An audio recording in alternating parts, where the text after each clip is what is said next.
I am joined by the crew from HODAG, Jeremy and Scott. We're going to chat about their products. So, guys, thanks for joining me today. What made you guys come up with this idea, and what is it? HODAG is our brand, and now today it consists of a few different products. But back when it first started out, and Scott and I were just kind of talking about this recently, and we kind of laughed about how long it's been, but it was like pre-2010. When I first started it, I actually wrote patents for, at the time it wasn't even HODAG. We actually called it a buck pole at the time, but it turned into our product, which is called the Licking Stick.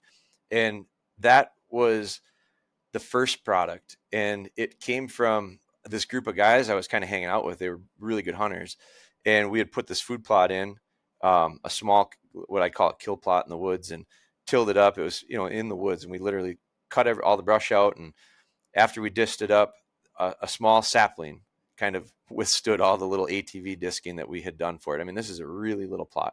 And when we seeded it down, we were big on trail cameras, and we had run a bunch of trail cameras, and we put cameras on it. And several weeks later, I went back to look at it, and everything was coming up green except where that little sapling was. And I mean, when I say little sapling, I mean like a stick, like it was the size of my finger, my index finger. And everything around that little stick wasn't growing. And I thought, well, who seeded this? They missed it. I went over and I looked, and it's all tracked up. And so with cameras, we checked. We had a camera on the plot. We checked the camera, and every buck that we could recognize on that 80-acre lease was at that stick in the last 2 weeks. And it was just, and it wasn't just bucks though. It was does and fawns and everything. And so it was real interesting to see that, man, they just came to it. They were drawn to it for whatever reason. And after thinking about it and trying to, put two and two together with it, we realized, well, we changed their environment pretty dramatically by putting that little food plot in. So curiosity alone brought them into it, I think. But for whatever reason, one of those deer early on touched that stick, and that was scenting it. And, deer, we realize now how often and how important it is for deer to communicate with scent. So our idea at that point was, could I make something to just replicate that? Could I do something like that? And we experimented with lots of different ways.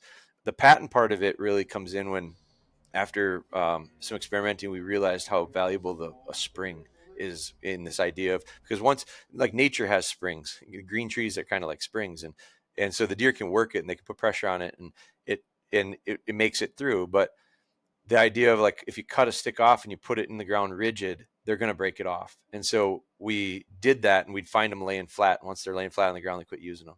So the idea was to go, and I went to some hardware stores, and I bought some springs and started experimenting with, how do you get them to stand up but also take the abuse? And then that was where that patent came in. And so then that product, we kind of started calling it the Licking Stick. And then over the years, as our brand developed into HODAG, which is a whole different story of the name, but it's developed into other products, all based on the idea of, we started to really pay attention to deer communicating with scent, and realizing that we could really use it to our advantage. That's perfect. So, as the great Bob Ross would say, it was a happy little accident that did kind of happen. It really right? was. That's Totally. that's pretty epic. Yeah, I don't want to call myself a novice deer hunter, but I'm a novice deer hunter.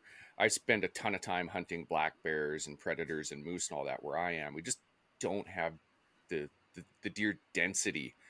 So when you talk about licking sticks and licking branches, I have a rough idea. So what's the difference between a licking branch and a licking stick, and how does HODAG play into that? So for me personally, with like the idea of using the licking stick, like Jeremy said, had worked great for me on small food plots.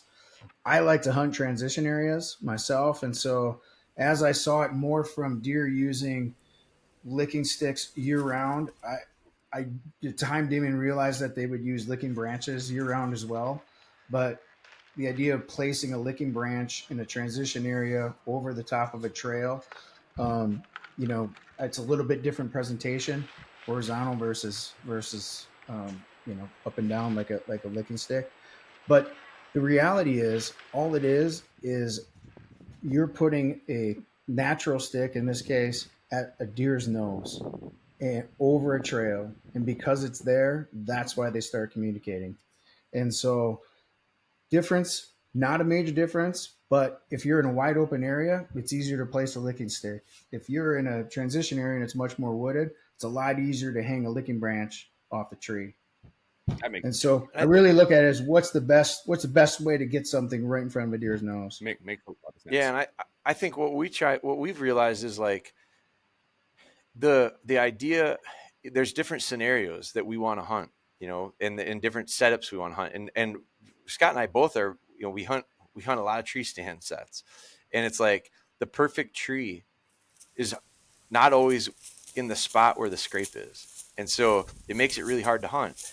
And so and then we're talking scrapes more specific seasonal now, because it the idea that most people think of when they think of scrape is somewhat related to, you know, rutting activities, where I just don't think people realize how it's not necessarily rut driven or breeding driven as it is just like everyday communication of deer. Like it's such a basis of how they interact with each other, and they're so communal. You start paying attention to these specific things with deer and you realize just how consistently they'll do things. They're very patternable, and their behavior is very patternable. And sometimes the pattern is they're very unpatternable. So they're very challenging because they all have different personalities and they kind of do. But you got to pay kind of close attention to that. Well, how do you do that? Cameras have really helped us. You know, cameras have changed how we study this stuff. So the idea with the difference of those two is the flexibility of, based on what your setup is, you can start conditioning those deer and learning about those deer specifically based on around what you have to hunt. And so as a hunter, that's really important to me, as opposed to the opposite would be like you find what they're doing naturally, because there's licking sticks in the woods all over. There's licking branches in the woods all over.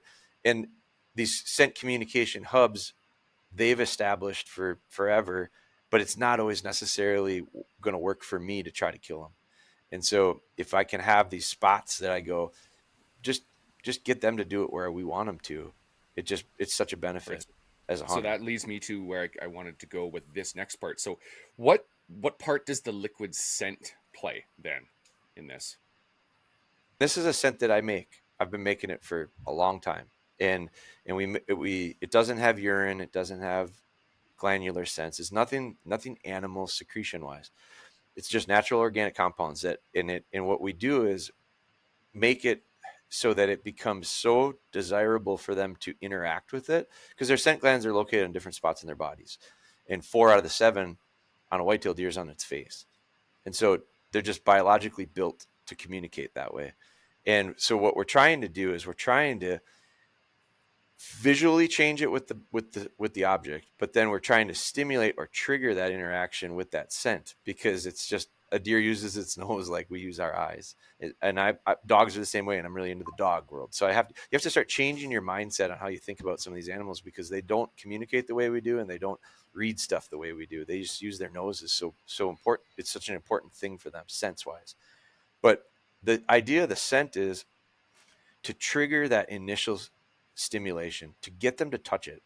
And whether they touch it with their nose, their eyes, their foreheads, they're going to put their scent on it. And when they do that, it makes the next deer want to check that out as well, because they're curious as to our scent, but they're also going, Susie was here and Tim was here, and now I want to make sure they know I'm here. And so it becomes this water cooler in the office for deer, or a fire hydrant for dogs. And now it starts. So the idea for us is trigger the initial stimulation, get them to start using it so that we don't have to anymore. I try not to reapply scent. We get asked a lot, how often do you got to put that scent on there? My hope is once, because what I'd like to do is get deer to use it and then let them freshen it for me. And that's the natural part of it. Right, right. So you basically bring them there and let them do the rest type deal. That's the idea behind it. That's the idea. Yeah, Gotcha. Okay. totally. Yeah, I'm learning a ton from this this quick conversation we're having. Sure. So as we start to wrap things up, I want to know what sets HODAG apart. Good Scott, you question. can go. So, I think the biggest thing, like you'll see a lot of people now in this world that'll say they've got the silver bullet, and with our products, we're hunters We've had a lot of good success with it. We're not going to say that this is the almighty, but we've had a ton of success using all these products. And we can tell you all day long, but we've got thousands and thousands of hours of video of deer doing it. And so we want to take more of like the approach of like, guys, this is something that's worked really, really well. And it goes back to the mission of our company is we just want people who are hunters to have a more enjoyable experience and have more fun doing it. And we know if they use this, they're going to have way more fun with the trail cameras for sure. But it's also going to help their deer hunting. Where can people like myself find your products? How do they get them? So best way is our website, which is HODAGOutdoors.com. And what's exciting for us, and I think it will be exciting for Canadians, is the idea that we're working with Ryan right now, and we're working on the distribution because it was always a challenge. It was always hard for us to get products up to you guys because it got so expensive. And so the beauty of it now is in partnership, we're working with them we ship them pallets of product and they're able to distribute from their place. So it's going to save the consumer so much from a shipping perspective. But the website is where I would say, and I would say our social media stuff too. Like we have a lot of information. We try to use those platforms to help people better understand how to use this, because the idea, it is pretty simple. And that's one of the things I think makes it really desirable to me. It's not that hard. It takes some woodsmanship. It's not magic, but we really stress the idea of if we can help people understand where and when and how to use this, the more likely they are to succeed with it. And ultimately that's how we are marketing our stuff, is people sharing pictures, people sharing videos on their social media, because it's like, the better they do with it, the better we're going to do with it. We realize that. And so we want to make sure that we're helping as best we can with providing that information. So between the website and our social platforms, I think those are it. Look at what Ryan's done with, some of the wild TV stuff. Like, that's all. There's a lot of like entertainment there, but it's also real educational. And I feel like that's the stuff that's so important to us, is having people realize how to do it, because we want them to replicate it, be able to replicate the results we're getting as well.